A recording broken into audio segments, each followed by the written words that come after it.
Fahed, we've made a couple of short little interviews. One about your experience in Palestine before the founding of the State of Israel and what happened subsequently, and then you've shared about your experiences here in the States when you became a citizen here.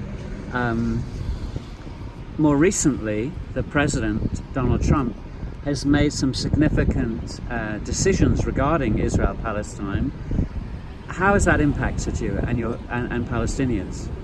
I became a citizen of the United States in 1981. And after I became a citizen, I really made a commitment. There's no city or county or state or federal election I ever missed. To me, for us to vote is a sacred thing to do. So I never missed any election, number one. Number two, as I think about our president, Donald Trump, and the way he is doing the Middle East policy, he is not listening to history, to the State Department, to what other presidents are doing, did, or any common sense. I was interviewed by this lady when the president said, I'm going to move the embassy from Tel Aviv to Jerusalem. I said to the lady, first of all, I need my president to tell me which Jerusalem he's talking about. Is he talking about what most Americans see?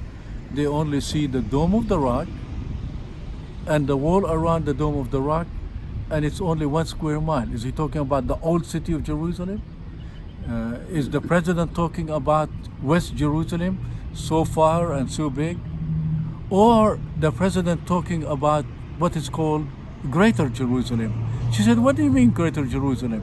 I said, the Knesset in the 90s already said Greater Jerusalem is going to be to the borders of in the north to Ramallah, in the south all the way to Bethlehem, and the west is so big, and to the east the hills looking over Jericho.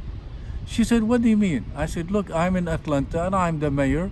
I'm going to take over all the way Smyrna, Marietta, and go all the way to Cartersville. And then on the other side, I'm going to go all the way to Gainesville, all the way toward Athens, and the south, all the way toward Macon. She said, nobody will accept that. I said, I just want our president to abide by international law and the UN resolutions. And what do the UN resolutions say? That the old, first of all, the old city of Jerusalem need to be separate, that have access to all people. And the United Nations never blessed Israel with their plan of Greater Jerusalem. Annexing East Jerusalem. And people don't know why it's so sensitive. It's sensitive because the plan was, unless the Israeli and the Palestinians solve their problem, we cannot do what the president is doing. In a way, in an indirect way, when he moved the embassy to East Jerusalem, to where he did it, he is saying to the 1948 war and to 1967, I do not abide by the United Nations resolution or by international law. I, the President of the United States, now the law of the universe. The President is taking us toward a period of chaos where he is encouraging people not to abide by international law. I grew up feeling that my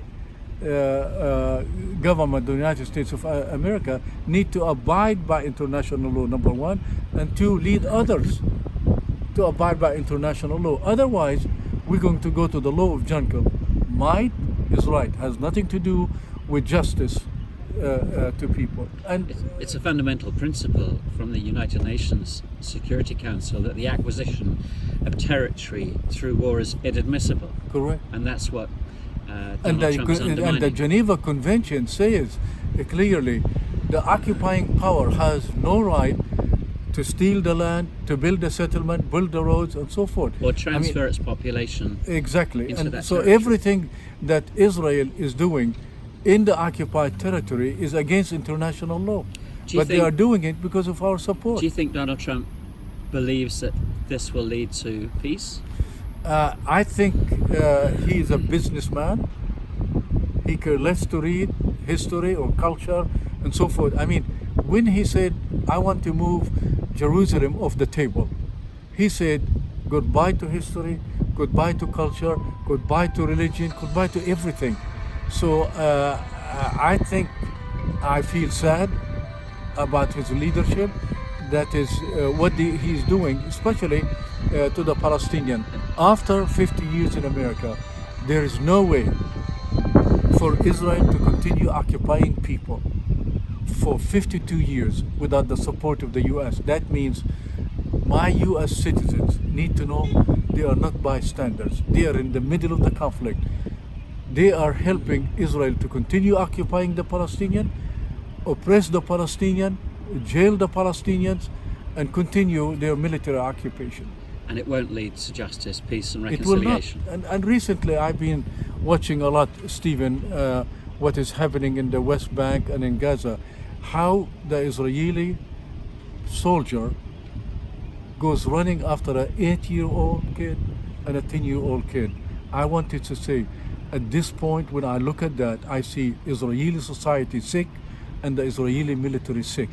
When we train soldiers, we train them to fight a war, not to go after an 8-year-old. Thank you.